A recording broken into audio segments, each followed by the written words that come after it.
good people, welcome to Freedom with Frida. And just in case you're new here, hi, my name is Frida, and this is the best place for personal growth, entrepreneurship, and a touch of music, because fun is necessary. Let's just hit the subscribe button fast.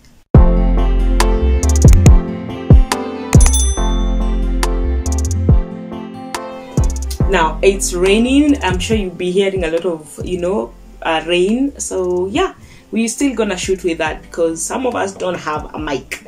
Now just like the title says, I'm gonna talk about coronavirus because it's serious. Finally, it's serious. I have to start by saying I've not been this person who really believed it, like, oh, this thing is serious and all that, before it came to Kenya. The first time it hit me, I was watching a game. I think it was Manu playing with some other team, and I could not really figure out why there are no people, spectators on the field. And I was told, I asked some guys, and they were like, oh, you don't know, it's coronavirus, so guys are not going there, guys are not watching. I'm like, wow, first hit that this thing is actually serious. Second time was when the president said that, hey, it's in Kenya, there's someone who has it now, and she's isolated and all that, and we're working on it. And like, okay, finally it's here. That time now was through my niece. This was this Sunday. Now, for a whole week, my sister kept telling me, I think Ashley is bothered by this coronavirus, and somehow it's really affecting her. And I kept asking, why? Because she's behaving weird, she's really talking about it, she's worried about school, the things she's saying about me. She's even very afraid of me leaving to go to work, the mother. And I'm like, hey, okay, Kwani, what is the school saying? And we kept brushing it off, and it wasn't a big deal. So we kept saying, avoid speaking about coronavirus in depth when she's there. Like, don't talk about people dying and all that. And that was it. Now, he hit me badly this Sunday.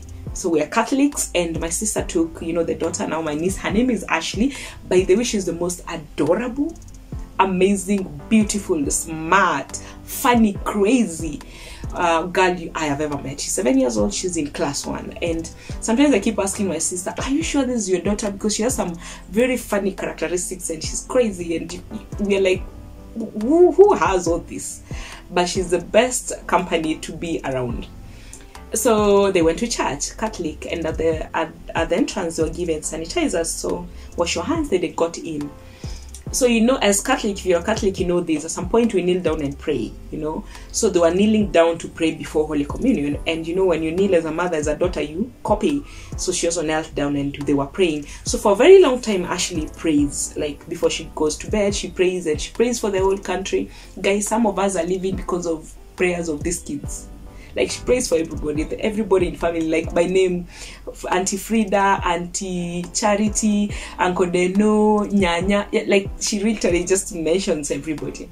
So praying has been what she does. So when they knelt down, they were praying. My sister was keen because she was praying loudly, and she could tell, So she was praying, and she started crying, and she was talking about coronavirus, and she was saying, oh God, don't let us die. We don't want to rot. We don't want to leave this world. I want to still have my mom around me. Don't let people die. Give us medicine. And she kept praying, and she kept crying, like tears, guys, crying. So my sister was, this is serious. So they left church, and she was trying to ask her what's happening. It's like, we were told people are dying and all that. So my sister decided to call me, and she tells me, I think this thing is serious, and you need to talk with Ashley. I'm like, why? Because she prayed today and she was crying, and that got me thinking, wow, what does she know more? What is this that is traumatizing her? So my thinking, I'm like, maybe the school is delivering this information badly. So I call her, and we start normal conversation. How was your day? I was chatting and all that. And then I'm like, so tomorrow is school? That is now Monday. And she tells me no. I'm like, why?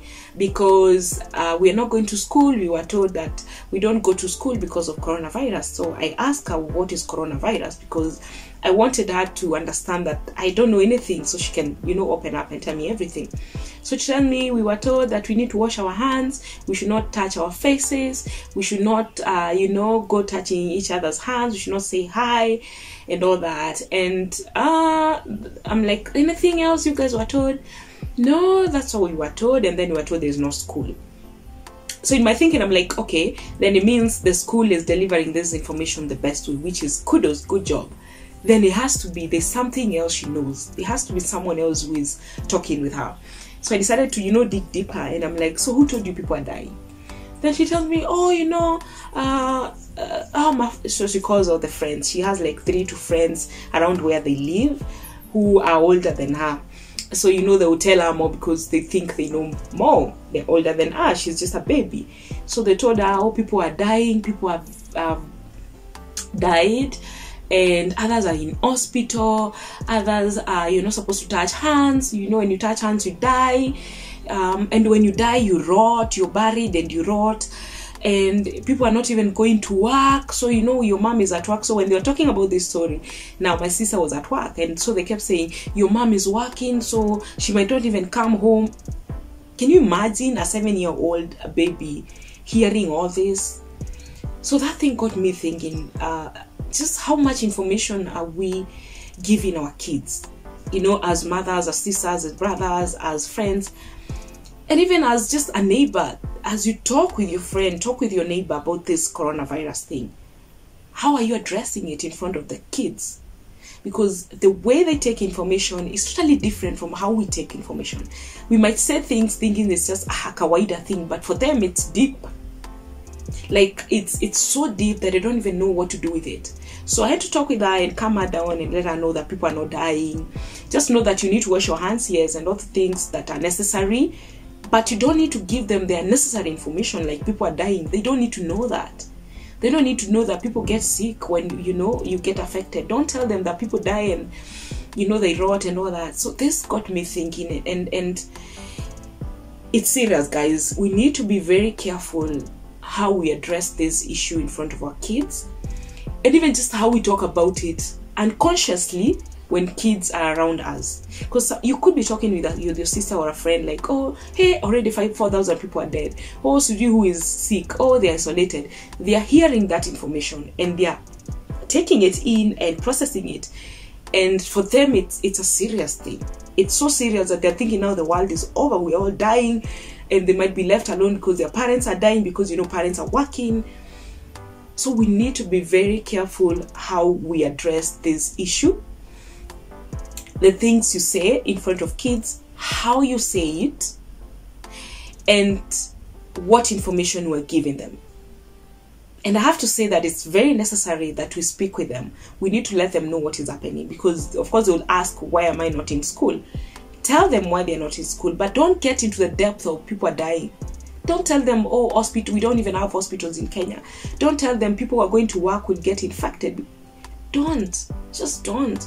And reassure them every now and then that, we're getting okay, no one is sick now. Those who are sick are actually healed, and they're coming out on the other side okay, and that we're living and we have a lot to do. Like for her, I had to tell her, we have a lot to do in this world. We have to travel, we have to finish school and join campus and buy cars and live in good houses and, go to heaven. Just tell them things they need to hear as kids. Of course, depending on the age they are. But we need to be very serious how we address this issue and how we speak about coronavirus in the presence of our kids, even neighbors' kids. And also be very careful the friends around your kids. What kind of friends are around your kids? And also let their parents know how to address these issues, so they don't talk about things out of this world next to your baby, and then she gets to consume that. So you could be doing the right thing, but out there, the people she's, associating with are not taking it the right way. So they will still, give that information to her, and it's going to affect them because she was traumatized for a whole week. Right now, she's okay because we keep talking, we keep reassuring her, we keep having conversations, we keep, encouraging her to know that we'll still be going back to school very soon because she loves school, and that is still, we're okay. There's nothing wrong. Like, we're not really dying. Okay, so guys, be very careful and spread this message. Let me hear on the comment below, what are some of the things you've heard that are making you feel like, people are not really informed. That is ignorance. Oh, we don't really know much about this coronavirus. All right, thank you so much for stopping by, and always speak well of yourself. Until next time, bye.